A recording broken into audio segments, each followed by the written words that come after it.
Hi friends, ഇന്ന് ആരീഷ് എഴുതിയിരിക്കുന്ന ഒരു മെയിലാണ് ഞാൻ വായിക്കുന്നത്. മാഡം, എൻ്റെ പേര് ആരീഷ്, യഥാർത്ഥ പേരല്ല. 28 വയസ്സുണ്ട്. വിവാഹം കഴിഞ്ഞിട്ട് 2 വർഷം. വിവാഹം അറേഞ്ച്ഡ് മാരേജ് ആയിരുന്നു.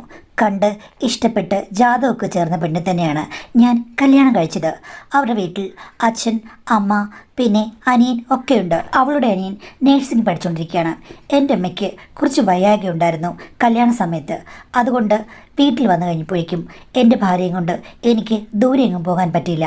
ഞാൻ രാവിലെ ഡ്യൂട്ടിക്ക് പോയിട്ട് വൈകുന്നേരം ആകുമ്പോഴേക്കും വീട്ടിൽ വരും. ഹണിമൂണിനോ മറ്റോ ഞങ്ങൾ പോയിട്ടില്ല.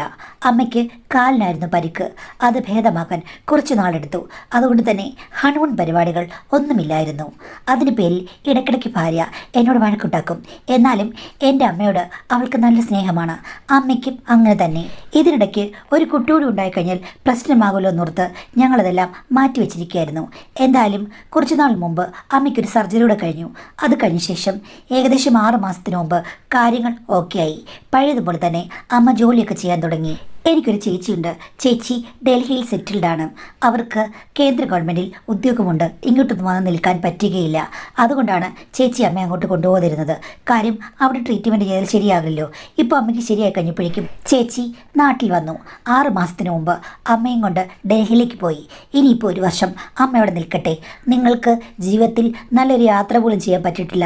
സോറിടാ, ഇനി നിങ്ങൾ 1 വർഷം അടിച്ചു പൊളിക്ക് എന്ന് പറഞ്ഞു. എൻ്റെ ഭാര്യയ്ക്ക് ആ സമയത്ത് യാത്ര ചെയ്യാനുള്ള ഇൻട്രസ്റ്റ് ഒക്കെ അങ്ങ് പോയി. കാര്യം അമ്മയുമായിട്ട് അവൾ നല്ല ബോണ്ടായല്ലോ. അവൾക്ക് താല്പര്യമില്ലായിരുന്നു. എന്തായാലും കൊണ്ടുപോകുന്നതല്ലേ. അമ്മയും പോയി. അങ്ങനെ ആയിക്കഴിഞ്ഞപ്പോൾ ഞാനും ഭാര്യയും തനിച്ചായി. അങ്ങനെ അവൾ പറഞ്ഞു, എങ്കിൽ പിന്നെ നമുക്കിടയ്ക്കിടയ്ക്ക് കുറച്ച് ദിവസം എൻ്റെ വീട്ടിലെങ്കിലും പോയി നിൽക്കാം. ഹണിമൂണൊന്നും പോയില്ലെങ്കിലും ഇനി പ്രശ്നമില്ല, മടുത്തു എന്നുള്ള രീതിയിൽ ഞങ്ങൾ അവരുടെ വീട്ടിൽ ചെന്ന് കഴിഞ്ഞപ്പോഴേക്കും അവിടെ അമ്മായിയമ്മ തീരെ ചെറുപ്പമാണ്. പുള്ളിക്കാരിക്ക് യാത്ര പോകാനൊക്കെ ഇഷ്ടമാണ്. പക്ഷേ അമ്മായിപ്പൻ എങ്ങും കൊണ്ടുപോകില്ല. അപ്പോൾ അമ്മായിയമ്മയോട് ഇവൾ താല്പര്യമില്ല ഹണിമൂണിന് പോകാമെന്ന് പറഞ്ഞു കഴിഞ്ഞപ്പോഴേക്കും അമ്മായിമ്മ പറഞ്ഞു, എടി എന്തായാലും ഇവിടുത്തെ സിറ്റുവേഷൻ നിനക്കറിയാമല്ലോ. പണ്ട് തൊട്ടേ ഈ വീടിനകത്ത് ഞാൻ അടഞ്ഞു കിടക്കുകയാണ്. നീയും അങ്ങനെ ആയിക്കഴിഞ്ഞാൽ മുരടിച്ച് പോകുമടി.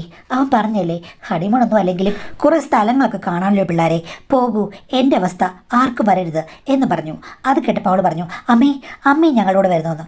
ഓ, നിങ്ങൾ രണ്ടുപേരും കൂടെ ഇങ്ങനെ ഇണയരെ ഞങ്ങളെപ്പോലെ പോകുമ്പോൾ ഞാൻ അതിൻ്റെ നടുക്ക് വരുന്നത് ശരിയാണോ എന്ന്. അപ്പോൾ അവൾ പറഞ്ഞു, ഇല്ല അമ്മ വന്നു, ഒരു കുഴപ്പമില്ല, അമ്മ ധൈര്യമായിട്ട് വാ. അച്ഛൻ എന്തായാലും ഇനി കറങ്ങാനൊന്നും കൊണ്ടുപോകാൻ തോന്നുന്നില്ല. അമ്മേ, നിങ്ങളുടെ കല്യാണം കഴിഞ്ഞ് കഴിഞ്ഞപ്പോഴേക്കും നിങ്ങൾ രണ്ടുപേരും കൂടെ കറങ്ങാൻ പോയിരുന്നു. 1 വർഷം ഞങ്ങൾ കുറേ നാൾ കറങ്ങി.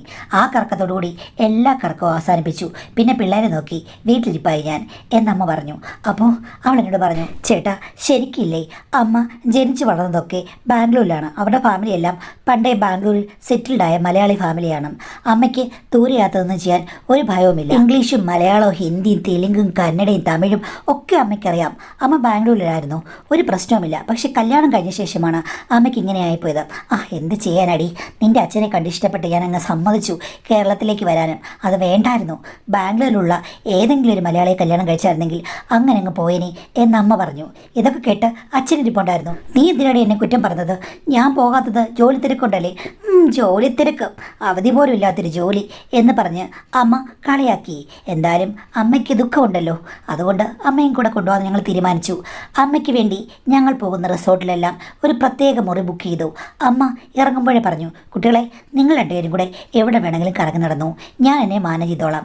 ഞാൻ അവിടേക്ക് തനിയെ നടന്ന് കണ്ട് തിരിച്ചു വന്നോളാം, ഒരു പ്രശ്നവുമില്ല. നിങ്ങൾ എന്നെ എല്ലാ സമയത്തും കൂട്ടണമെന്നൊന്നുമില്ല. പിന്നെ ബീച്ചിന് സമീപത്തുള്ള ഏതെങ്കിലും റിസോർട്ടാണ് ബുക്ക് ചെയ്യുന്നതെങ്കിൽ അത്രയും നല്ലത്. ഈ കടൽ തീരത്തൊക്കെ ഒന്ന് പോയിരിക്കാൻ എനിക്ക് എന്തിഷ്ടമാണെന്നോ എന്ന് പറഞ്ഞു. അങ്ങനെയായി കഴിഞ്ഞപ്പോഴേക്കും ആദ്യം ഞങ്ങൾ 3 ദിവസം ഒരു റിസോർട്ട് ബുക്ക് ചെയ്തു. അമ്മയ്ക്ക് സെപ്പറേറ്റായിട്ട് ഒരു റൂം, ഞങ്ങൾക്ക് ഒരു കോട്ടേജ്. അത് കടൽ തീരത്ത് തന്നെയാണ്. കേരളത്തിന് പുറത്തൊരു സംസ്ഥാനത്താണ് ഞങ്ങൾ ബുക്ക് ചെയ്തത്. അങ്ങനെ അമ്മയും ഞാനും അവളും കൂടി ഹണിമൂൺ ട്രിപ്പിന് പോകാനിറങ്ങി. ആദ്യ ദിവസം ഞങ്ങളെല്ലാവരും കൂടി അവിടെ ചുറ്റിക്കണ്ടു. അത് കഴിഞ്ഞ ശേഷം അമ്മ പറഞ്ഞു, ഞാൻ ഈ റിസോർട്ടും പരിസരവും കടൽത്തീരവും ഒക്കെ ചുറ്റിക്കണ്ടോളാം, നിങ്ങളുടെ കൂടെ കറങ്ങാനൊന്നും ഞാനില്ല. എനിക്കിവിടെ ഇങ്ങനെ ബീച്ചിലും റിസോർട്ടിലുമായിട്ടൊക്കെ നടക്കുന്നതാണ് ഇഷ്ടം. ഇവിടെ തന്നെ കാഴ്ച കാണാൻ എന്തെല്ലാം ഉണ്ട്, കടലുണ്ടല്ലോ, എനിക്ക് കുഴപ്പമൊന്നുമില്ല, എനിക്ക് വേറെ ഒന്നും കാണണ്ട എന്ന് പറഞ്ഞു. അമ്മയാണെങ്കിൽ അപ്പോൾ അവളുടെ ഒരു ഫ്രോക്ക് പോലുള്ള സംഗതി എടുത്തിട്ടാണ് നടന്നിരുന്നത്. വീട്ടിലാണെങ്കിൽ സാരി എടുത്ത് നടക്കുന്ന ആളാണ്. അത് കണ്ടപ്പോൾ ഞാൻ പറഞ്ഞു, അമ്മേ സൂക്ഷിക്കണം കേട്ടോ, വിദേശികളൊക്കെ ഇതിലേക്കൂടി ഇങ്ങനെ നടക്കുന്നുണ്ട് അങ്ങോട്ടും ഇങ്ങോട്ടും, കടൽ അതിൽ തിരുത്തുമുണ്ട്. അവർക്കാർക്കെങ്കിലും അമ്മയെ കണ്ടെന്തെങ്കിലും തോന്നിക്കഴിഞ്ഞു കഴിഞ്ഞാൽ ആരും കാണില്ല രക്ഷിക്കാമെന്ന്. അപ്പം അമ്മ പറഞ്ഞു, ആ വിദേശികൾക്ക് എന്നെ എന്തെങ്കിലും തോന്നുവാണെങ്കിൽ ഞാൻ അവരുടെ കൂടെ വല്ല കാനഡയിലോ അമേരിക്കയിലോ അങ്ങ് പോകും. എനിക്ക് ഈ നാട്ടിൽ ജീവിച്ച് മടുത്തു. അതിന് വേണ്ടിയിട്ടാണ് ഞാൻ വന്നത്. ഏതെങ്കിലും ഒരു വിദേശി സെറ്റ് ആകുവാണെങ്കിൽ ഞാൻ അയാളുടെ കൂടെ ഒളിച്ചോടി പോകുന്നു. അപ്പോൾ എൻ്റെ ഭാര്യ പറഞ്ഞു, പിന്നെ അമ്മ ഈ പ്രായത്തിൽ കൊണ്ടുവരാൻ വിദേശി വരുന്നു, അവർക്കൊന്നും വേറെ പണിയൊന്നുമില്ലേ, ഓണക്കച്ചുള്ളി എന്ന് പറഞ്ഞ് കളിയാക്കിയിട്ടാണ് പോയത്. അമ്മയ്ക്ക് പേടിയൊന്നുമില്ല. വർഷങ്ങളായിട്ട് യാത്ര ചെയ്തില്ലെങ്കിലും അമ്മയ്ക്ക് വിദ്യാഭ്യാസമുണ്ട്, ലോകപരിചയമുണ്ട്, എല്ലാം ഉണ്ട്. പക്ഷേ ഫാമിലിക്ക് വേണ്ടി പെണ്ണുങ്ങൾ പലത് സഹിക്കുമല്ലോ, അത്രേ ഉള്ളൂ. ഞങ്ങൾ പോയി കഴിഞ്ഞപ്പോഴേക്കും അമ്മ ബീച്ചിലൊക്കെ കറങ്ങി നടക്കുകയായിരുന്നു. അന്ന് വൈകിട്ട് വന്നു കഴിഞ്ഞപ്പോഴേക്കും അമ്മ പറഞ്ഞു, എടാ നിങ്ങളിതേ ഈ ബീച്ചിനപ്പുറത്ത് വേറൊരു ബീച്ചുണ്ട്, അവിടെ ഇങ്ങനെ കടൽ അകത്തേക്ക് കയറി കിടക്കാണ്, നല്ല രസമാണ് കാണുന്നത്. അല്ല അമ്മ തന്നെ എങ്ങനെ അവിടെ വരെ പോയി? തന്നെ ഒന്നുമല്ല, ദേ അപ്പുറത്തെ റൂമിൽ താമസിക്കുന്ന 3 പിള്ളേരുണ്ട്. അവർ ഞാൻ തന്നെ ഇരിക്കുന്ന കണ്ടപ്പോൾ എന്നെ വിളിച്ചു. ഞങ്ങളെല്ലാം കൂടെ നടന്ന് അവിടെ പോയടാ, നല്ല രസമുണ്ടായിരുന്നു. പിള്ളേർ തിരിച്ച് സുരക്ഷിതമായിട്ട് എന്നെ ഇവിടെ കൊണ്ടുപോയിട്ടു. അപ്പോൾ ഞാൻ പറഞ്ഞു, അമ്മേ ഏത് പിള്ളേരാണ്? അവർ മലയാളികളാണോ? ഏയ് മലയാളികളൊന്നുമല്ല, അവർ ഹൈദരാബാദിൽ നിന്ന് അങ്ങോട്ട് വന്നതാണ്. എന്നോട് ഭയങ്കര കാര്യം, നല്ല ചുള്ള പിള്ളേർ. തെലുങ്കൊക്കെ ഞാൻ അത്യാവശ്യം പറയുമല്ലോ, അതുകൊണ്ട് പിള്ളേർ ഞാനുമായിട്ട് പെട്ടെന്ന് അങ്ങ് അടുത്തടാ. അത് കൊള്ളാവില്ല. അവരെവിടെ? അവരിപ്പോൾ എങ്ങോട്ട് പോയേക്കാണ്. നമുക്കെല്ലാം കൂടി ഭക്ഷണം കഴിക്കാൻ പോകുമ്പോൾ അവരെ പരിചയപ്പെടാമെന്ന് പറഞ്ഞു. അങ്ങനെ ഞങ്ങൾ രാത്രി ഭക്ഷണം കഴിക്കാൻ പോയപ്പോൾ ആ പിള്ളേരെ പരിചയപ്പെട്ടു. പിള്ളേരെന്ന് പറയാൻ പറ്റില്ല, 20-30 വയസ്സൊക്കെ ഉള്ള ആൾക്കാരാണ്. അവർ ബിസിനസ്സുകാരാണ്. 3 പേരും ചുവന്ന് തുടുത്ത് നല്ല സുന്ദരന്മാരാണ്. അവർക്ക് കേരളൈറ്റ്സിനോട് വളരെ ഇഷ്ടമാണ്. വളരെ താല്പര്യത്തോടു കൂടിയാണ് അവർ സംസാരിച്ചത്. അന്നത്തെ ഡിന്നറിനുള്ള പൈസ അവരാണ് കൊടുത്തത്. അങ്ങനെ തിരിച്ചു വന്നപ്പോൾ ഭാര്യയോട് പറഞ്ഞു, ഷോ ആ 3 പേരെയും കാണാൻ എന്ത് രസമാണ്. ഈ തെലുങ്ക് സിനിമാടന്മാരെ കാണുമ്പോഴേക്കും ഒരു പ്രത്യേക ഭംഗിയില്ലേ, അതുപോലുള്ള ആൾക്കാരാണ്. അല്ലെങ്കിൽ ഇല്ലേ തെലുങ്ക് കാണാൻ നല്ലതാണ് എന്നവൾ എന്നോട് പറഞ്ഞു. ഞാൻ പറഞ്ഞു കൊള്ളാം, പക്ഷെ അമ്മയ്ക്ക് അവരോട് ഇത്തിരി അതിന് കടന്ന് കൂട്ടില്ലേ? നിങ്ങളെന്താ ഉദ്ദേശിക്കുന്നത്? അമ്മയ്ക്ക് അങ്ങനെയൊന്നുമില്ല, അവരെ മക്കളെ പോലെയുള്ളൂ. പിന്നെ എൻ്റെ അനിയനില്ലേ, അനിയനെ പോലെ തോന്നിക്കാണും, അതുകൊണ്ട് അവരുമായിട്ട് കയറി ഒട്ടിയാണ്. ഞാൻ പറഞ്ഞു, എന്നാലും നമ്മളുടെ കൂടെ ഇരിക്കാതെ അവരുടെ നടുക്ക് കയറിയിരുന്ന് ഭക്ഷണം കഴിക്കുക, അവരുടെ ചെവിയിൽ പിടിക്കുക, മൂക്കിൽ പിടിക്കുക, അവരുടെ പാനിൻ്റെ മേൽ കൈ വയ്ക്കുക, എന്തൊക്കെയാണ് അവിടെ നടക്കുന്നത് എന്ന് വെച്ചപ്പോൾ അവൾ പറഞ്ഞു, അങ്ങനൊന്നുമില്ല അമ്മ, എൻ്റെ അനിയനോടും അങ്ങനെയാണ്. നിങ്ങൾ എന്തിനാണ് ആവശ്യമില്ലാതെ ദുരർത്ഥം കാണുന്നത്? അമ്മയ്ക്ക് അത്തരം സ്വഭാവങ്ങളൊന്നുമില്ലെന്നേ, നിങ്ങൾ ശ്രദ്ധിക്കുക വേണ്ട. ഇനി അഥവാ അമ്മയ്ക്ക് അമ്മയുടെ കാര്യം സാധിക്കണമെങ്കിൽ നിങ്ങളെന്താ, നമ്മൾ വന്നത് നമ്മുടെ കാര്യത്തിനല്ലേ, നിങ്ങൾ എന്നെ നോക്കൂ, അല്ലാതെ അമ്മയുടെ എന്ന് പറഞ്ഞിട്ട് അവൾ ഒരു തെറി എന്നോട് പറഞ്ഞു. ഞങ്ങൾ തന്നെ ഇടയ്ക്ക് അങ്ങോട്ടും ഇങ്ങോട്ടും ചില തെറികളൊക്കെ പറയാറുള്ളതാണ്. ഞാൻ പറഞ്ഞിട്ട് അങ്ങനെയല്ല, അമ്മ തനിച്ചല്ലേ ഉള്ളൂ, നമ്മൾ പോയി കഴിയുമ്പോൾ നമ്മുടെ കൂടെ അമ്മ ചേരുന്നുമില്ല. നമ്മുടെ കൂടെ എന്തിനാ അമ്മ ചേരുന്നത്? അമ്മയുടെ ഹണിമൂണല്ലോ ഇത്. എടി പക്ഷേ ഒരു കാര്യം, ആ 3 പേരും തമ്മിലുള്ള സൗഹൃദത്തിൽ എന്തോ ഒരു വശിപ്പിച്ചൊക്കെ എനിക്ക് തോന്നുന്നു. എന്താ അമ്മ അവരുമായിട്ട് ഒളിച്ചോടി പോകുമോ? ആ പിള്ളേർ അമ്മയെ കല്യാണം കഴിക്കുമോ? നിങ്ങൾ എന്താ ഈ പറഞ്ഞത്? ഇടി എന്നാലും അമ്മ എന്തിനാണ് അവരുമായിട്ട് ഇത്ര പെട്ടെന്ന് ഇത്രയ്ക്കും അടുത്തത്? അതൊന്നും അത്ര ശരിയായിട്ട് തോന്നുന്നില്ല. അപ്പോൾ ഭാര്യ പറഞ്ഞു, ചേട്ടാ ഇനി അമ്മയ്ക്ക് 3 പേരുമായിട്ട് എന്തെങ്കിലും ബന്ധമുണ്ടെന്ന് വെച്ചോളൂ, നമ്മൾ നാളെ കൂടെ എവിടെയുള്ളൂ, പിന്നെ ഉണ്ടെങ്കിൽ നടന്നോട്ടെ, അത്രേ ഉള്ളൂ. നീ എന്താടി അങ്ങനെ പറഞ്ഞത്? സ്വന്തം അമ്മയെ പറ്റി ഏതെങ്കിലും മകൾ അങ്ങനെ പറയുമോ നടന്നോട്ടേന്ന്? പിന്നെ ഞാൻ എന്താ പറയേണ്ടത്? എന്നാലും നീ എന്താ അങ്ങനെ പറഞ്ഞത്? ചേട്ടാ ഓരോ വീട്ടിലും ഓരോ രഹസ്യങ്ങളുണ്ട്, ഓരോ മനുഷ്യർക്കും ഓരോ പ്രശ്നങ്ങളുമുണ്ട്. ഇപ്പം എല്ലാവരോടും പറയാൻ പറ്റുമോ? എന്താടി, എന്താ നിൻ്റെ പ്രശ്നം? നിൻ്റെ അമ്മയ്ക്ക് എന്താ പ്രശ്നം? ഇങ്ങനെ 3 ആണുങ്ങളെ കാണുമ്പോൾ അവരുടെ കൂടെ പോകാൻ മാത്രം നിൻ്റെ അമ്മയ്ക്ക് പ്രശ്നമുണ്ടോ? ഇത് പറഞ്ഞ് ഞങ്ങളൊരു വഴക്കിട്ടു. ഇത്തിരി കഴിഞ്ഞപ്പോഴേക്കും ഞാനത് സോൾവ് ചെയ്ത് തന്നു. ആ സമയത്ത് അവൾ എന്നോട് പറഞ്ഞു, ചേട്ടാ എൻ്റെ അച്ഛനും അമ്മയും തമ്മിൽ 10 വർഷത്തിലേറെയായി യാതൊരു ബന്ധവുമില്ല. 2 പേരും 2 മുറികളിലാണ്. ചേട്ടൻ ഇതുവരെയും വന്ന് ആ വീട്ടിൽ അത് ശ്രദ്ധിച്ചിട്ടില്ല. അതുകൊണ്ടാണ് കാര്യം മനസ്സിലാകാത്തത്. അമ്മ അച്ഛനെ അടുപ്പിക്കാറില്ല. എന്താ കാര്യമെന്ന് എനിക്കറിയില്ല. എന്തായാലും അമ്മ വീടിന് വെളിയിൽ പോകുന്നില്ല. അമ്മയ്ക്ക് ഒരു ആക്ടിവിറ്റീസുമില്ല. സ്വന്തം ഭർത്താവിനെ അമ്മ അടുപ്പിക്കുന്നുമില്ല. വെറുപ്പാണ്. അച്ഛന് അത്രയ്ക്ക് പ്രായമായിട്ടില്ല, ആരോഗ്യവും കുറവില്ല. അച്ഛന് ആഗ്രഹമുണ്ട്. പല സമയത്തും വൈകിട്ട് വഴക്ക് കേൾക്കാം. അമ്മയുടെ മുറിയിലേക്ക് അച്ഛൻ ചെല്ലാറുണ്ട്. ആ സമയത്ത് കടക്ക് പുറത്ത് എന്നുള്ള രീതിയിലാണ് അമ്മയുടെ ആക്രോശങ്ങൾ. ഇതിന് പിന്നിൽ എന്തൊക്കെയുണ്ട്? അമ്മയോട് ഞാനൊരു ദിവസം വിവാഹം നിശ്ചയിച്ച് കഴിഞ്ഞ ശേഷം ചോദിച്ചതാണ്, അമ്മയും അച്ഛനും അമ്മയും തമ്മിലുള്ള പ്രശ്നം എന്താണ്? അമ്മ എന്തുകൊണ്ടാണ് അച്ഛൻ്റെ കൂടെ താമസിക്കാത്തത്? അച്ഛൻ വരുമ്പോൾ എന്തിനാണ് ഇറക്കി വിടുന്നതെന്ന് പറഞ്ഞു കഴിഞ്ഞപ്പോഴേക്കും അമ്മ പറഞ്ഞു, അത് അയാൾ അർഹിക്കുന്നില്ല, അയാളെ എനിക്ക് വേണ്ട എന്ന് പറഞ്ഞു. എനിക്ക് തോന്നുന്നത് അമ്മയല്ലാതെ മറ്റേതോ പെണ്ണുമായിട്ട് അച്ഛന് എന്തോ ബന്ധമുണ്ടായിരുന്നിരിക്കാം. അത് അമ്മ കണ്ടുപിടിച്ചും കാണും. അതാണ് അച്ഛനെ അടുപ്പിക്കാത്തത്. ആ ബെസ്റ്റ്. എന്നിട്ടാണോ ഇപ്പം ഇതുപോലെ നടക്കുന്ന വാളിച്ചക്കന്മാരുടെ കൂടെ അമ്മ കൂട്ടുകൂടുന്നത്? നിങ്ങളതിൽ അസൂയപ്പെട്ടിട്ട് യാതൊരു കാര്യമില്ല. അമ്മ ഇനി അവരുടെ കൂടെ കൂട്ടുകൂടി അവരുടെ റൂമിൽ പോയി എന്തെങ്കിലും നടക്കുകയാണെങ്കിൽ നടന്നോട്ടെ. നമ്മൾ എന്തിനാ വന്നത്? ഹണിമൂണ്. അത് നമുക്ക് വളരെ രസകരമല്ലേ? അതേപോലെ അമ്മയ്ക്ക് ജീവിതത്തിൽ എന്തെങ്കിലും രസകരമായ സംഭവങ്ങൾ നടന്നെങ്കിൽ നടന്നോട്ടെ. ഞാൻ അതാ ഓർക്കുന്നത്. ചുമ്മാ മസിൽ പിടിച്ചിരുന്നിട്ട് എന്താ കാര്യം? ഇത്തരം കാര്യങ്ങളിൽ വിശാലമായ ചിന്താഗതി നമ്മൾക്ക് വേണം. നമുക്ക് നമ്മുടെ കാര്യം, അമ്മയ്ക്ക് അമ്മയുടെ കാര്യം. അമ്മ എന്ത് സംഭവിച്ചാലും ഡീൽ ചെയ്തോളെന്ന് പറഞ്ഞു. ഞാൻ പറഞ്ഞു, എന്നാലത് ശരിയല്ലല്ലോ എന്ന്. അപ്പോൾ പറഞ്ഞു, നിങ്ങൾ അതേപ്പറ്റി ഇനി മിണ്ടിപ്പോകരുത്. അമ്മയുടെ റൂമിൻ്റെ കൂടെ പോയി നിങ്ങൾ നോക്കാനും പോകരുത്. അവിടെ എന്തെങ്കിലും നടന്നെങ്കിൽ നടന്നോട്ടെ, ഒരു പ്രശ്നവുമില്ല. 3 പേരെയല്ല 30 പേരെ വേണമെങ്കിലും അമ്മ മാനേജ് ചെയ്യും. അമ്മ നല്ല തൻ്റെടിയാണ് എന്ന് പറഞ്ഞു. അത് നിനക്കെങ്ങനെ അറിയാം? അതൊക്കെ എനിക്കറിയാം, എൻ്റെ അമ്മയല്ലേ എന്ന് പറഞ്ഞ് അവളെൻ്റെ വായടപ്പിച്ചു. പക്ഷേ എനിക്കങ്ങ് അസ്വസ്ഥതയായിരുന്നു. ദൈവമേ, അമ്മ തനിയേ അവരുടെ റൂമിൽ അമ്മ പോകുമോ? അവന്മാർ അമ്മയുടെ റൂമിൽ വരുമോ? എനിക്കാകെ ആശങ്കയായിരുന്നു. എന്നാലും ഞാൻ ഒന്ന് പോയി നോക്കാമെന്ന് പറഞ്ഞു. ആ സമയത്ത് 11:30 ആയിട്ടുണ്ടായിരുന്നു. അപ്പോൾ അവൾ പറഞ്ഞു, നിങ്ങൾ പോയി നോക്ക് എന്ന് പറഞ്ഞു. അപ്പോൾ ഞാനാണെങ്കിൽ അമ്മയുടെ റൂമിലേക്ക് പോയി. ഒരു ഇത്തിരി ദൂരം നടക്കാനുണ്ട്. റൂമുകളൊക്കെ വേറെ സെഷനാണല്ലോ. ഞാനങ്ങനെ നടന്ന് അമ്മയുടെ റൂമിൽ ചെന്ന് കഴിഞ്ഞപ്പോൾ അവിടെ വെട്ടവും അട്ടഹാസവും ഒക്കെ കേൾക്കുന്നു. അതായത് അവർ ആ റൂമിനകത്തുണ്ട്. ഞാൻ തട്ടിക്കഴിഞ്ഞപ്പോഴേക്കും അമ്മ വന്ന് മുറി തുറന്നു. ആ 3 ചെക്കന്മാരും അവിടെയുണ്ട്. എല്ലാവരും കൂടെ മദ്യപിക്കുകയാണ്. പിന്നെ പ്രത്യേകമായിട്ട് ഫുഡ് വരുത്തിയിട്ടുണ്ട്. ആ കയറി വാടാ. ഞാൻ ഓർത്തു നീ ഹണിമൂൺ ആഘോഷിക്കണമെന്നും. ഞാൻ പറഞ്ഞു, കല്യാണം കഴിഞ്ഞിട്ട് ഇത്ര നാളായില്ലേ, ഇനി അത് ഹണിമൂണൊന്നുമില്ല.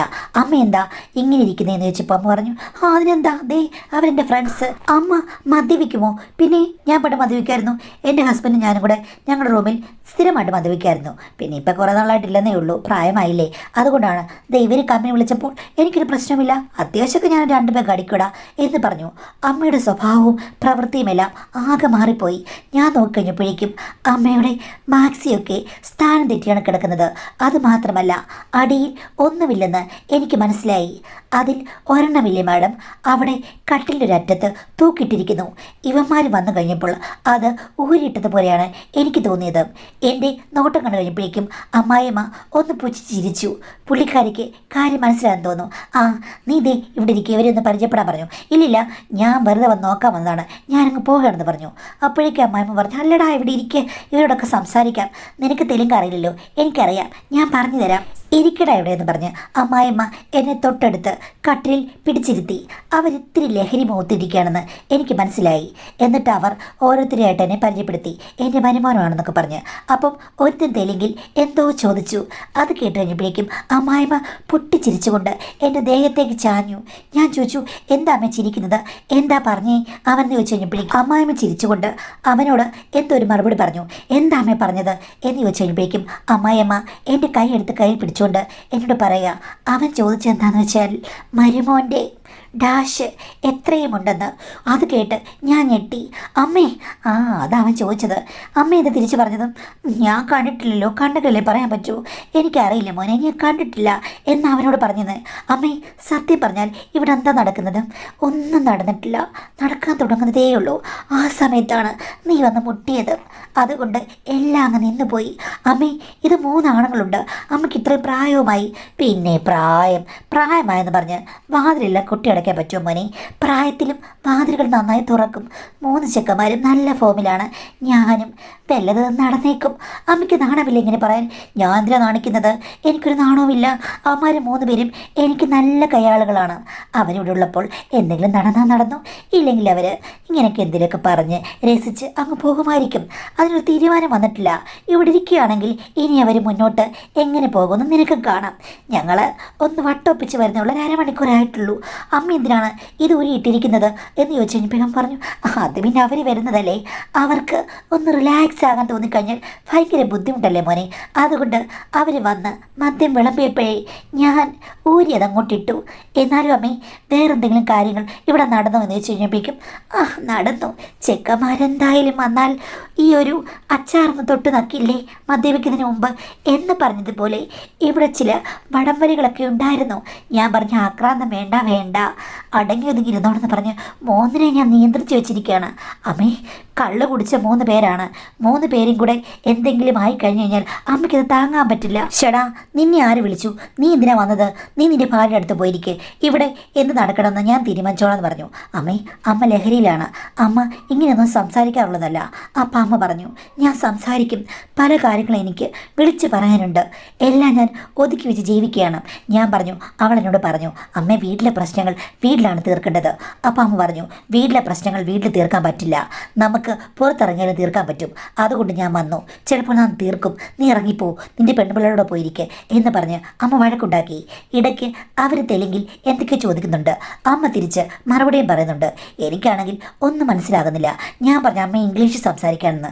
അപ്പം അമ്മ പറഞ്ഞു, ഇംഗ്ലീഷ് സംസാരിച്ചാൽ ശരിയാകില്ല, നിനക്ക് മനസ്സിലാകില്ലേ? അവർ പറഞ്ഞത് മരുമകനും കുഴപ്പമില്ലല്ലോ, എന്തിനാണ് വെറുതെ ഭർത്താവിനെ കുറ്റം പറഞ്ഞത്?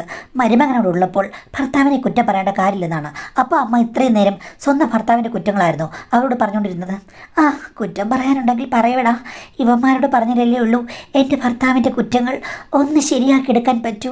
നിന്നോട് പറയാൻ പറ്റുമോ? അമ്മേ, ഇറങ്ങിപ്പോടാ. നീ വെറുതെ ഇരുന്ന് പ്രശ്നം ഉണ്ടാക്കാതെ. എനിക്കൊരു പ്രശ്നവുമില്ല. ഇനി എന്തെങ്കിലും ഉണ്ടെങ്കിൽ ഞാൻ മാനേജ് ചെയ്തോളാം. ഒന്നും സംഭവിക്കില്ല. 3 പേരെ മാനേജ് ചെയ്യുകയാണെങ്കിൽ ഞാൻ മാനേജ് ചെയ്തോളാം എന്ന് പറഞ്ഞു. അമ്മേ, ഇത് ശരിയാകില്ല. നീ പോയിക്കേ, എനിക്ക് ഒന്ന് റിലാക്സ് ആകണം. നീ പോയി നിൻ്റെ ഭാര്യയുടെ എന്ന് പറഞ്ഞിട്ട് അമ്മയെ ഒരു മുട്ടൻ തെറി പറഞ്ഞു. ഓ, ഈ തള്ള അമ്പിനും വില്ലിനും അടുക്കില്ലെന്ന് എനിക്ക് മനസ്സിലായി. ഇനിവിടെ നിന്നിട്ട് കാര്യമില്ല. അവർക്ക് വരുന്നത് വന്നോട്ടെ. അവർ 3 പേരെയല്ല 30 പേരെ വേണേലും മാനേജ് ചെയ്യും എന്ന് വിചാരിച്ച് ഞാൻ റൂമിൽ ചെന്നു. ഭാര്യയോട് ഞാൻ ഈ കഥകളും അവിടെ നടന്ന സംഭവം പറഞ്ഞപ്പോൾ ഭാര്യയോട് പറഞ്ഞു, അത് പ്രശ്നമില്ല, അമ്മ അത്രയ്ക്ക് സേഫാന്ന് തോന്നിയിട്ടാണ് അവരെ 3 പേരെ അടുപ്പിച്ചത്. എന്തെങ്കിലും നടക്കുകയാണെങ്കിൽ നടന്നോട്ടെ ചേട്ടാ, ചേട്ടനൊന്നും മിണ്ടണ്ടെന്ന് പറഞ്ഞു. എടീ, സ്വന്തം അമ്മയാണ്. നിങ്ങൾ എന്നെ വെറുതെ ആവശ്യമില്ലാത്ത സെൻറ്റിമെൻറ്റ്സ് പറയാതെ കിടന്നുറങ്ങും മനുഷ്യ എന്ന് പറഞ്ഞ് അവൾ എന്നെ പൂട്ടിയ പോലെ കെട്ടിപ്പിടിച്ചു. മാഡം, പിറ്റേ ദിവസം എനിക്കാണെങ്കിൽ രാത്രി ഉറക്കം വന്നില്ല. രാവിലെ ഇറങ്ങി ഞാൻ അമ്മയുടെ റിസോർട്ടിനോട് പോയി. അമ്മ ഒരു പ്രശ്നവുമില്ല, വാതിലിൻ്റെ മുൻവശത്ത് നിൽപ്പുണ്ട്. ഞാൻ ചെന്ന് കഴിഞ്ഞപ്പോഴേക്കും അകത്ത് കയറിപ്പോയി. ഞാനും അകത്ത് കയറി. അമ്മേ, ഇന്നലെ എന്തായിരുന്നു, എങ്ങനെയുണ്ടായിരുന്നു? ഓ, ഇന്നലെ കുഴപ്പമൊന്നുമില്ല. 3 പേരും. അപ്പം പറഞ്ഞു, ഏയ് 3 പേരൊന്നുമില്ലായിരുന്നടാ, 2 പേർക്ക്. ബാക്കി ഒരാൾക്ക് ഇത്തിരി പേടിയുണ്ടായിരുന്നു. അവൻ കണ്ടു. ഞാൻ നോക്കിക്കഴിഞ്ഞപ്പോഴുണ്ട് 2 ആണുങ്ങളുടെയും ജോക്കി പോലുള്ള സംഗതികൾ കട്ടിലിൻ്റെ അവിടെ കിടപ്പുണ്ട്. അപ്പം ഇതെന്താ? എന്താ നീ കണ്ടില്ലേ? നീ കണ്ണിന് കണ്ടാൽ മനസ്സിലാകത്തില്ല എന്താണെന്നും. അവന്മാരെവിടെ? അവന്മാരൊരു 4:30 ആയപ്പോഴേക്ക് പോയി. അവർക്ക് 7 മണിക്ക് ഒരു ടൂറുണ്ട്. ഇവിടെ റിസോർട്ടുകാർ അറേഞ്ച് ചെയ്ത് പോയാണ്. അപ്പോൾ അതിനവർ പോയി. അവനെ വൈകിട്ട് വരുള്ളൂ. അതിനുമ്പോൾ നമ്മൾ പോയില്ലേ? അമ്മ, എന്നാലും ഒന്നുമില്ലടാ, സ്വാഭാവികമായിട്ട് എവിടെയെങ്കിലും പോകുമ്പോഴല്ലേ ആൾക്കാരെ കാണുകയുള്ളൂ. പിന്നെ ഇതുള്ള റിസോർട്ട് വരുന്നത് പലരെ പരിചയപ്പെടാനും ഇങ്ങനെയുള്ള കാര്യങ്ങളൊക്കെ നടത്താനും വേണ്ടിയിട്ടല്ലേ. അമ്മയ്ക്ക് ഇതൊക്കെ എങ്ങനെ അറിയാം? അമ്മ വീട്ടിൽ തന്നെയായിരുന്നില്ലേ? അമ്മ വീട്ടിൽ തന്നെയായിരുന്നു കല്യാണത്തിന് ശേഷം. പക്ഷെ പണ്ടും ഞാൻ റിസോർട്ടിലൊക്കെ പോയിട്ടുണ്ട്, എൻ്റെ അച്ഛൻ്റെ അമ്മയുടെ കൂടെയൊക്കെ. എനിക്ക് ആ രീതിയിലുള്ളൊരു സംസ്കാരം ഉണ്ടായിരുന്നു. നാട്ടിൽ വന്നാണ് ഞാൻ അടിഞ്ഞു പോയത്. അപ്പം അമ്മ വിവാഹത്തിന് മുമ്പ് തന്നെ പിന്നെ എനിക്ക് വേറെ ചുറ്റുകളുണ്ടായിരുന്നു. നാട്ടിൽ വന്നു കഴിഞ്ഞാൽ ഇതൊന്നും നടക്കില്ലെന്ന് എനിക്കറിയാം. പിന്നെ നിൻ്റെ അമ്മായച്ഛൻ, അങ്ങേര് യാതൊരു മണവും ഗുണമില്ലാത്ത ആളാണെന്ന് പറഞ്ഞല്ലോ. യഥാർത്ഥത്തിൽ അമ്മയും അങ്ങേരും തമ്മിൽ എന്താ പ്രശ്നം എന്ന് ഞാൻ ചോദിച്ചപ്പോൾ അമ്മ പറഞ്ഞു, എടാ, ഇതുപോലെ വേറൊരു സ്ത്രീയുമായിട്ട് അങ്ങേർക്ക് ബന്ധമുണ്ടായിരുന്നു. അതും എനിക്കൊട്ടും അക്സെപ്റ്റ് ചെയ്യാൻ പറ്റാത്തൊരു സ്ത്രീ. സൗന്ദര്യമില്ല, ഒന്നുമില്ല, വേലക്കാരി പോലൊരാൾ എന്ന് വിചാരിച്ചു. അതുകൊണ്ട് അങ്ങനെ ഞാൻ അടുപ്പിച്ചില്ല എന്ന് വിശദമായിട്ട് പറഞ്ഞു. അത് കഴിഞ്ഞ ശേഷം അമ്മ പറഞ്ഞു, ഇതൊക്കെ ഒരു പ്രതികാരമാണ്, മധുരപ്രതികാരം. അപ്പോൾ ഇങ്ങനെയൊന്നും നടക്കുമെന്ന് വിചാരിച്ചില്ല നിങ്ങളോട് വന്നത്, വെറുതെ കടല കണ്ടിരിക്കാൻ. പക്ഷേ ഇവിടെ വന്നപ്പോൾ ഞാൻ ആശിച്ച പോലെ കാര്യങ്ങൾ നടന്നു. പെട്ടെന്ന് അവർ കൂട്ടായി, നല്ല പിള്ളേര്, ഒരു പ്രശ്നവുമില്ല, വെറൈറ്റി ആയിട്ടുള്ള ഒരു രാത്രിയായിരുന്നു അത് എന്ന് പറഞ്ഞു. പക്ഷേ അമ്മയെക്കുറിച്ച് ഞാൻ ഇങ്ങനെയൊന്നും പ്രതീക്ഷിച്ചില്ല. എല്ലാവരെക്കുറിച്ചും എന്തിനാണ് വെറുതെ ചുമ്മാ കയറി പ്രതീക്ഷിക്കാൻ പോകുന്നത് എന്ന് പറഞ്ഞു. ഞാനിപ്പോൾ ശരി, ഞാനാണെങ്കിൽ ഞങ്ങളുടെ ഒരു ടൂറുണ്ട്, അത് കഴിഞ്ഞിട്ട് വന്ന് നമുക്ക് വൈകുന്നേരം വെക്കേറ്റ് ചെയ്യാമെന്ന് പറഞ്ഞു. അപ്പോൾ അമ്മ പറഞ്ഞു, നീ ഇവിടെ നിന്നേ എന്ന് പറഞ്ഞ് എൻ്റെ അടുത്ത് വന്നു. അവരെന്നോട് ചോദിച്ചത്, മരുമകൻ ഇത്രയുമൊക്കെ നല്ല ഹൈറ്റും വെയിറ്റും ഉണ്ടായിട്ടും അമ്മയ്ക്ക് എന്തുകൊണ്ടാണ് അവനോട് താല്പര്യമില്ലാത്തതെന്നാണ് ചോദിച്ചത്. അപ്പോൾ നിന്നെക്കുറിച്ച് അവർക്ക് നല്ല ഇമ്പ്രഷനാണ്. അപ്പോഴാണ് ഞാനും ഓർത്തത്, വെറുതെ എന്തിനാണ് ഞാനും നിന്നെ വിട്ട് കളഞ്ഞത്, നീ ഇങ്ങോട്ട് വന്നേന്ന് പറഞ്ഞ് അമ്മായിയമ്മ പെട്ടെന്ന് സ്വാതന്ത്ര്യത്തിൻ്റെ മേലുള്ള പോരാട്ടം തുടങ്ങി. ഞാൻ പറഞ്ഞ അമ്മ വേണ്ടാന്ന്. വേണം, എന്തായാലും എൻ്റെ എല്ലാ കാര്യങ്ങളും നീ അറിഞ്ഞു. ഇനിയിപ്പം ഞാനായിട്ട് എന്തിനാടാ തുടങ്ങി വെക്കാതിരിക്കുന്നത്, ഇങ്ങോട്ട് വാന്ന് പറഞ്ഞ് എന്നെ വലിച്ച് കട്ടിലേക്ക് ഇട്ടു. വേണ്ട അമ്മ, അവള് ഇപ്പോൾ വരുമെന്ന് പറഞ്ഞു. അപ്പം അവള് വരുന്നതാണ് എനിക്ക് പ്രശ്നം, അല്ലെങ്കിൽ നീ സർവ്വ മനസ്സോടുകൂടി തയ്യാറാണില്ലേടാ, നോക്കട്ട് എന്ന് പറഞ്ഞ് അമ്മായിയമ്മ അതിരുകൾ കടന്ന് കടന്ന് ചെന്നു. ഞാൻ വേണ്ടെന്ന് പറഞ്ഞെങ്കിലും ഒരു മൽപ്പിടുത്തം നടത്തിയെങ്കിലും എനിക്കും എന്തോ അവരോട് ഇൻട്രസ്റ്റ് ഉണ്ടായിരുന്നു. പക്ഷേ അവർ മാഡമൊക്കെ ചില വീഡിയോയിൽ പറഞ്ഞതുപോലെ മുകളിൽ നിന്നുള്ള ശക്തി പ്രയോഗങ്ങളിൽ ഒത്തിരി താല്പര്യമുള്ളൊരു സ്ത്രീയായിരുന്നു മാഡം. എൻ്റെ ഭാര്യ അതിനോടൊന്നും വഴങ്ങി വന്നിട്ടില്ല, അതൊന്നും എനിക്ക് സെറ്റായിട്ടുമില്ല. പക്ഷേ ഇവർ അങ്ങനെയല്ല, നിമിഷ നേരം കൊണ്ട് എന്നെ കീഴ്പ്പെടുത്തിയതുപോലെയായിരുന്നു. അതുമാത്രമല്ല മാഡം, വളരെ ചെറിയൊരു സമയത്തിനുള്ളിൽ എല്ലാം കഴിഞ്ഞ പോലെ ആകുകയും ചെയ്തു. കാര്യം എനിക്കും അവിടെ യാതൊരു നിയന്ത്രണവും കിട്ടിയില്ല. പുള്ളിക്കാരി ഉറക്കെ പൊട്ടിച്ചിരിച്ചു. നീ ഒന്നും ശരിയായിട്ടില്ല, ഇനിയും നിനക്ക് ഒത്തിരി ഓട്ടമത്സരങ്ങളിൽ പങ്കെടുക്കാനുണ്ട് മോനെ, ഒത്തിരി സമയം നീ മെച്ചപ്പെടുത്തേണ്ടതായിട്ടുണ്ട് എന്ന് പറഞ്ഞു. എന്തായാലും ചമ്മി ഞാൻ അവിടുന്ന് ഇറങ്ങി. റൂമിൽ വന്ന് കഴിഞ്ഞപ്പോഴേക്കും വൈഫ് എന്നോട് ചോദിച്ചു എന്തായിരുന്നു അവിടെ എന്ന്. ഞാൻ പറഞ്ഞു എന്താ അമ്മയോട് ഞാൻ കാര്യങ്ങളൊക്കെ സംസാരിക്കാമെന്ന് പറഞ്ഞിട്ട് ഞാൻ വിശദമായിട്ട് പറഞ്ഞു. അവസാനം നടന്ന കാര്യം പറഞ്ഞില്ല, പക്ഷേ ഭാര്യയിലെ കേട്ട് കഴിഞ്ഞ ശേഷം ഒരു കാര്യം മാത്രം നിങ്ങൾ വിട്ടുപോന്നു. അവസാനം നടന്ന കാര്യം അമ്മ എന്നോട് അപ്പം തന്നെ വിളിച്ചു പറഞ്ഞു, എല്ലാം ഓക്കെ ആയെന്ന്. നിനക്കതിൽ ഒരു പ്രശ്നമില്ലേ എന്ന് പറഞ്ഞ് ഞാൻ ഞെട്ടിയവളെ നോക്കി. അവൾ പറഞ്ഞു എനിക്ക് യാതൊരു കുഴപ്പമില്ല, പക്ഷേ ഈ നിമിഷം മുതൽ എനിക്ക് സ്വാതന്ത്ര്യമുണ്ട്. എന്ത് സ്വാതന്ത്ര്യം എന്ന് ചോദിച്ചപ്പോൾ ഭാര്യ പറഞ്ഞു ഇനിയിപ്പം അമ്മയും നിങ്ങളും തമ്മിലുള്ള ബന്ധം ഒരു വഴിക്ക് പോകും, ഞാനും നിങ്ങളും തമ്മിൽ ഭാര്യ ഭർത്താക്കന്മാരായിട്ട് ഒരു വഴിക്ക് പോകും. പക്ഷേ ഇതിനിടയ്ക്ക് നമുക്കെല്ലാവർക്കും ഇൻട്രസ്റ്റുകളുണ്ടെങ്കിൽ അതൊന്ന് തീർത്തെടുക്കണം. എനിക്കും ചിലരോടൊക്കെ നല്ല ഇഷ്ടമുണ്ട്, കല്യാണം കഴിക്കാനുള്ള ഇഷ്ടമല്ല, അല്ലാത്തുള്ള ഇഷ്ടം. അത് തീർക്കാൻ ഉള്ള സ്വാതന്ത്ര്യം അമ്മ എനിക്ക് ഉണ്ടാക്കി തന്നു. അമ്മയ്ക്ക് നന്ദി പറയണം. ഇനി മേലിൽ നിങ്ങൾ എൻ്റെ ഇത്തരം കാര്യങ്ങളിൽ കൺട്രോൾ ചെയ്യാൻ വരരുത് എന്ന് പറഞ്ഞു മാഡം. അവൾ പറഞ്ഞത് പൂർണ്ണമായി മനസ്സിലാക്കിയത് ഇപ്പോഴാണ്. പിന്നീട് പലതവണയും അവളുടെ വീട്ടിൽ ചെല്ലുമ്പോൾ അമ്മയുമായുള്ള ഒരു ബന്ധത്തിനും അവൾ തടസ്സം നിന്നിട്ടില്ല. പിന്നീട് അവൾ ഒരു ദിവസം പറഞ്ഞു പണ്ട് അവൾക്കൊരു കാമുകനുണ്ടായിരുന്നു, ആ കല്യാണം നടന്നില്ല. അവനിപ്പോൾ വിദേശ രാജ്യത്തു നിന്ന് വന്നിട്ടുണ്ട്, അവനെ കാണാൻ പോകുകയാണെന്ന് പറഞ്ഞങ്ങ് പോയി. ഞാൻ എവിടെയാണ് പോകുന്നത്, എങ്ങനെയാണ് പോകുന്നത് ചോദിച്ചപ്പോൾ അവൾ പറഞ്ഞു അതൊക്കെ ഞങ്ങൾ എവിടെയെങ്കിലും റെസ്റ്റോറൻറ്റ് വെച്ച് കണ്ടോളാം എന്ന് പറഞ്ഞ് പോയിട്ട് വൈകുന്നേരമാണ് വന്നത്. അപ്പോൾ ഞാൻ ചോദിച്ചു നീ എന്തുകൊണ്ട് ഞാൻ വിളിച്ചപ്പോൾ എടുത്തില്ലെന്ന്. എന്തിനെടുക്കാനാ, ഞാൻ പറഞ്ഞല്ലോ വൈകിട്ടേ വരുള്ളൂ എന്ന്. ഞങ്ങൾ തമ്മിൽ അവിടെ സല്ലാപമായിരുന്നു എന്ന് പറഞ്ഞു. നടന്നു, എനിക്കൊത്തിരി ആഗ്രഹമായിരുന്നു, പ്രേമിച്ചപ്പോൾ ഒന്നും നടന്നില്ല, ഇപ്പം അതിനുള്ള സ്വാതന്ത്ര്യം കിട്ടിയല്ലോ എന്ന് പറഞ്ഞു. ഇതിൻ്റെ പേരിൽ ഞങ്ങൾ തമ്മിൽ വഴക്കുണ്ടാക്കിയപ്പോൾ അവൾ പറഞ്ഞു അതിലൊന്നും ഒരു കാര്യമില്ല, ഒന്നുകിൽ നിങ്ങൾ എന്നെ ഡൈവേഴ്സ് ചെയ്തിട്ട് പോവുക, അല്ലെങ്കിൽ ഞാനും അമ്മയും നിങ്ങളും നിങ്ങളുടെ ഇഷ്ടങ്ങളും മുന്നോട്ട് കൊണ്ടുപോവുക. നിങ്ങൾക്ക് ആരുടെ കൂടെ വേണേലും എങ്ങനെ വേണേലും പോയിട്ട് തിരിച്ചു വരാം, എനിക്ക് യാതൊരു പ്രശ്നവുമില്ല. ഇനി സ്വാതന്ത്ര്യമുള്ളൊരു ജീവിതമാണ് നമുക്ക് എല്ലാവർക്കും ആവശ്യം. നിങ്ങൾക്ക് ഇഷ്ടമില്ലെങ്കിൽ നിങ്ങൾക്ക് നിങ്ങളുടെ പാട്ടിന് പോകാം എന്നുള്ള ഉറച്ച നിലപാടിലാണ് ഭാര്യ. ഞാൻ ചെയ്ത തെറ്റുകൊണ്ടാണ് അവൾക്ക് സ്വാതന്ത്ര്യം കിട്ടിയത്, അപ്പോൾ നിങ്ങളാണ് തെറ്റുകാരൻ. അവൾക്ക് ഇനി എവിടെ വേണമെങ്കിലും അർമാദിക്കാം അവളുടെ അമ്മയ്ക്കും എന്ന് പറഞ്ഞാണ്. അമ്മയാണെങ്കിൽ എന്നോട് പറഞ്ഞത് നീ ഉള്ള സ്വാതന്ത്ര്യം യൂട്ടിലൈസ് ചെയ്ത് ഇവിടെ നിൽക്ക്, ഇത്രയും നാളും കൂട്ടിലടച്ച പോലെ ജീവിക്കായിരുന്നു ഞങ്ങളെല്ലാം, ഇനിയിപ്പം നമുക്ക് രഹസ്യമായിട്ട് ഒത്തിരി എൻജോയ്മെൻ്റ് ആകാം, ഇങ്ങനെ നമുക്കൊരു കോണിലേക്ക് തള്ളാം എന്നുള്ള രീതിയിലാണ് അവരുടെ ഭർത്താവിനെ കുറിച്ച് പറഞ്ഞത്. ഇത്രയും ക്രൂരമായൊരു മെൻറ്റാലിറ്റി അവർക്കുണ്ടോയെന്ന് എനിക്ക് ആദ്യം ഒന്നും സംശയമില്ലായിരുന്നു.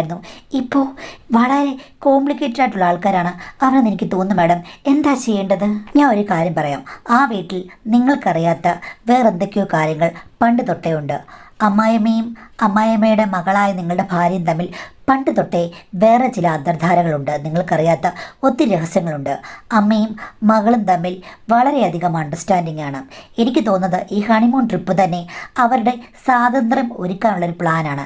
നിങ്ങളെയും ആ ഒരു വലയിൽ വീഴ്ത്തിച്ചിട്ട് അവർക്ക് സ്വാതന്ത്ര്യം വേണം, നിങ്ങളും സ്വാതന്ത്ര്യം അനുഭവിച്ചോളൂ എന്നവർ പറയുന്നുണ്ട്. അപ്പോൾ ഇനിയിപ്പോൾ അവരെ തിരുത്താൻ പറ്റുമെന്ന് എനിക്ക് തോന്നുന്നില്ല. നല്ലൊരു ഭാര്യയാകണമെന്ന് പറഞ്ഞു കഴിഞ്ഞാൽ നിങ്ങൾക്ക് അതിനുള്ള യോഗ്യതയില്ല. നിങ്ങളും പെട്ടെന്ന് തന്നെ അമ്മായിയമ്മ വിരിച്ച വലയിൽ വീണു. അവരത് അവരുടേതായ ഒരു സൂത്രവാക്യം മൂലം സ്വാതന്ത്ര്യത്തിനുള്ളൊരു ഉപാധിയായിട്ട് എടുക്കുകയും ചെയ്തു. അപ്പോൾ ഒരു കാര്യം ചെയ്യുക, ഒന്നുകിൽ ഇത് കേൾക്കുന്ന ചില ആൾക്കാർ വിചാരിക്കുന്ന പോലെ ഇത് കൊള്ളാമല്ലോ, അമ്മായിയമ്മയുണ്ട്, മോളും ഉണ്ട്, പിന്നെ ഇഷ്ടംപോലെ സ്വാതന്ത്ര്യമുണ്ട്. എന്ത് ചെയ്താലും അവർക്ക് ഒരു പ്രശ്നവുമില്ല, എല്ലാവർക്കും സ്വാതന്ത്ര്യം. എന്ത് നല്ലൊരു വിവാഹ ജീവിതം, കുടുംബജീവിതം, അത് ഒരു ലക്ക് എന്ന് വിചാരിക്കുന്നതിൻ്റെ സൈഡ്. ഇനി അതല്ല, എനിക്ക് എന്നുള്ള രീതിയിൽ ജീവിക്കണം, തെറ്റുകളൊക്കെ തിരുത്തി ജീവിക്കണം എന്ന് വെച്ച് കഴിഞ്ഞാൽ ഒന്നുകിൽ അവരെ ഉപദേശിച്ച് നേരെയാക്കാൻ ശ്രമിക്കുക, പറ്റില്ലെന്നുണ്ടെങ്കിൽ ആ ജീവിതത്തിൽ നിന്ന് പിന്മാറി നിങ്ങൾ ആഗ്രഹിച്ചതുപോലെ ജീവിക്കുക. കാര്യം കുട്ടികളൊന്നുമില്ലല്ലോ, നിങ്ങൾക്ക് അവിടുന്ന് പെട്ടെന്ന് രക്ഷപ്പെടാവുന്നതേ ഉള്ളൂ. അപ്പോൾ അവർക്ക് പ്രശ്നമൊന്നുമില്ല. കാര്യം അവരും വിവാഹമോചനം ഇതൊക്കെ സമ്മതിക്കും, നിങ്ങൾക്ക് ഇഷ്ടമല്ലെങ്കിൽ പോയിക്കോളാൻ പറഞ്ഞിട്ടുണ്ട്. അപ്പം ഒന്നുകിൽ സ്വാതന്ത്ര്യം വിനിയോഗിക്കുക, അല്ലെങ്കിൽ അവിടെ നിന്ന് രക്ഷപ്പെടുക. അപ്പോൾ നിങ്ങൾ ഇഷ്ടമുള്ളതുപോലെ ചെയ്യുക, അല്ലാതെ ഇപ്പം ഇതിനകത്ത് എന്താ ചെയ്യാനുള്ളത്?